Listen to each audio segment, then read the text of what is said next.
Voltamos com o Jornal do Sul de Minas neste terceiro bloco.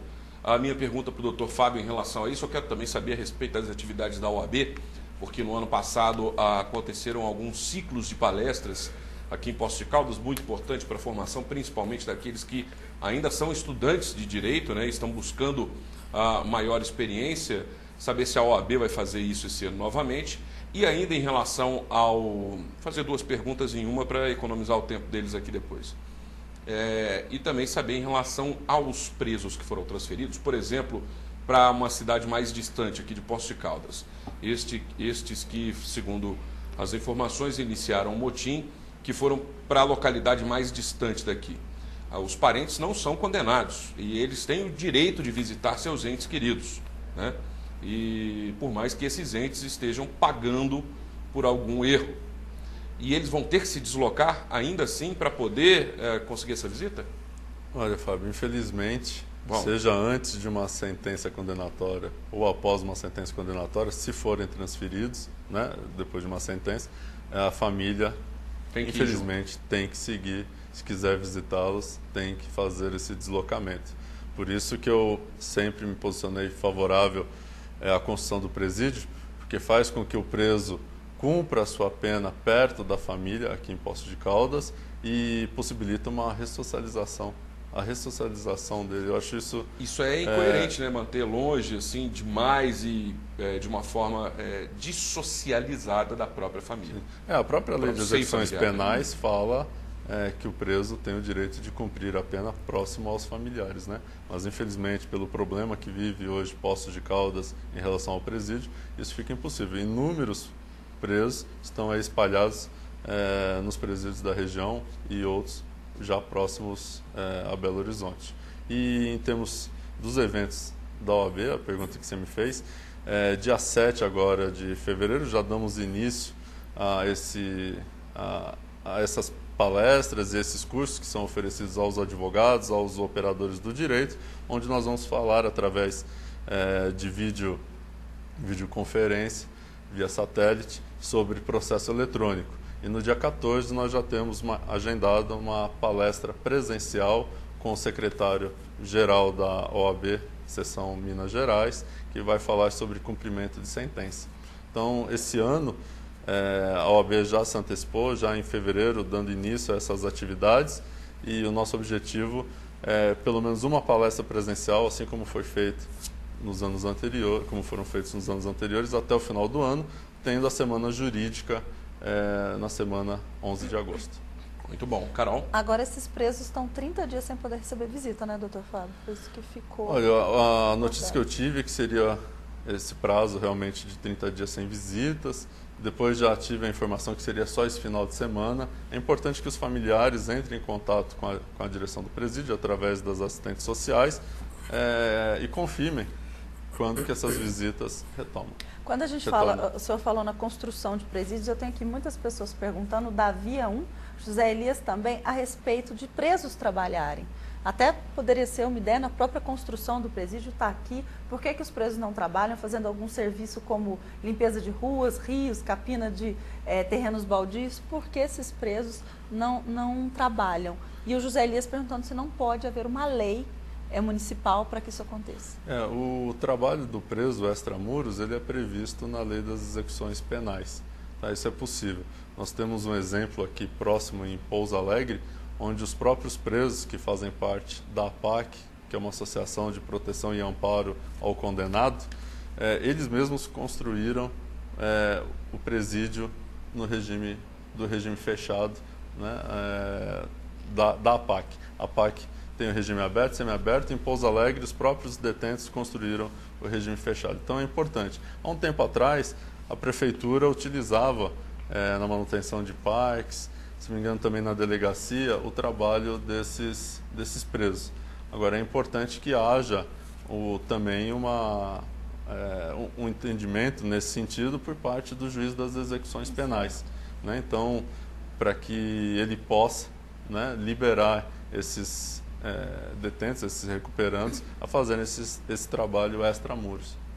Carol? Tem mais aqui participações. Na verdade, da dona Maria, ela é a mãe de um preso, ela diz que o filho dela está preso no semiaberto, estava trabalhando e agora preso, não pode ir ao serviço, ele não está indo.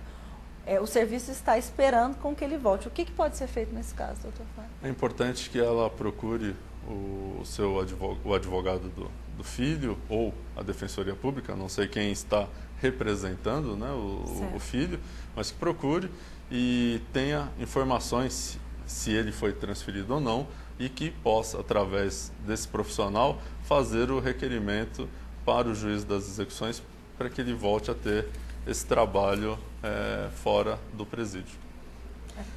Doutor Fábio, uma coisa que chama atenção, eu não sei se a OAB está acompanhando esse processo da construção do presídio aqui em Poços de Caldas, que já virou uma novela.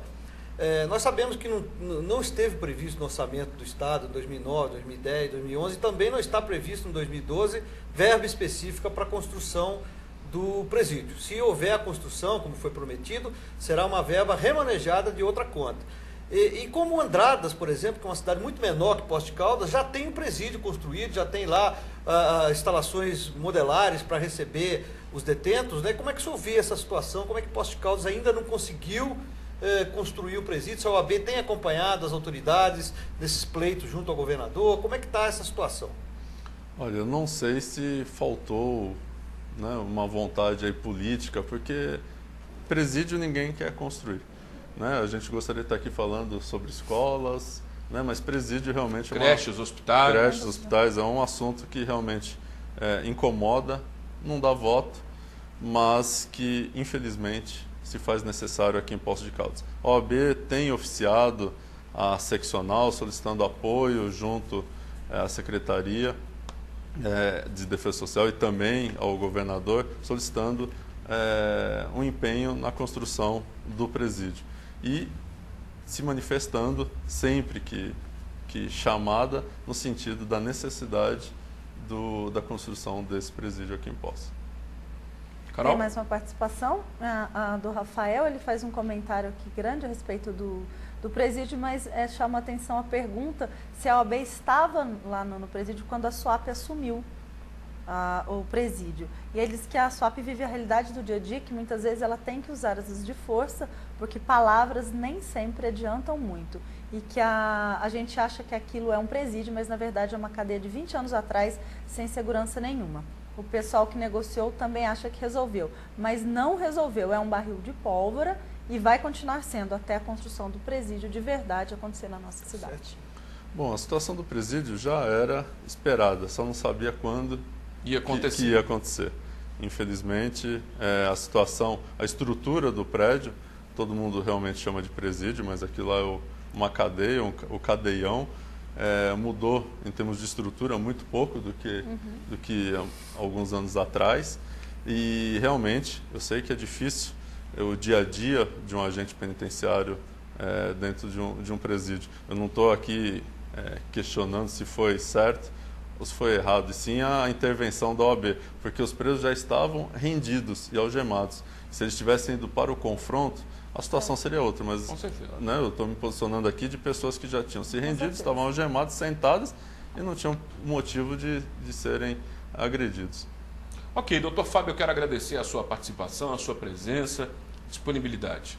Eu que agradeço e coloco Desde a OAB... sexta-feira nós estamos em contato, né? É verdade. Temos falado pelo telefone e mantido contato no sentido de poder falar mais a respeito desse assunto, conhecer essas partes legais. Sim, é verdade. Eu que agradeço o convite e reitero aqui o que eu já falei em outras participações do seu programa. A OAB está de portas abertas, sempre que pudermos de alguma forma colaborar, estamos à disposição. Tá joia, muito obrigado. Hélio Scalvi, obrigado pela participação. Eu que agradeço, um grande abraço para os nossos amigos. Eu queria mandar um último abraço aqui, 3 abraços, um para a mãe do nosso doutor Fábio, que é uma pessoa fantástica, né, que eu conheço ela, uma pessoa fantástica, para Cida Mello, que eu esqueci da primeira vez, e agora para o nosso amigo Elcio Braz Ventura, que todos os dias assiste a gente, manda sempre um abraço aqui para a Carol, para o Fábio. Então, eu mando um grande abraço para ele, agradeço aí a sintonia. Um abraço, Elcio. Obrigada, Elcio. Tchau, um grande Carol. abraço, né? Hoje tem reprise à noite, a gente sempre deseja que você tenha uma ótima noite com a gente aí no sul de Minas, e a gente se vê amanhã ao vivo às 8h15. Até lá. Então amanhã cedo, quarta, estamos de volta. Uma boa terça para você. Amanhã nos vemos. Tchau, tchau.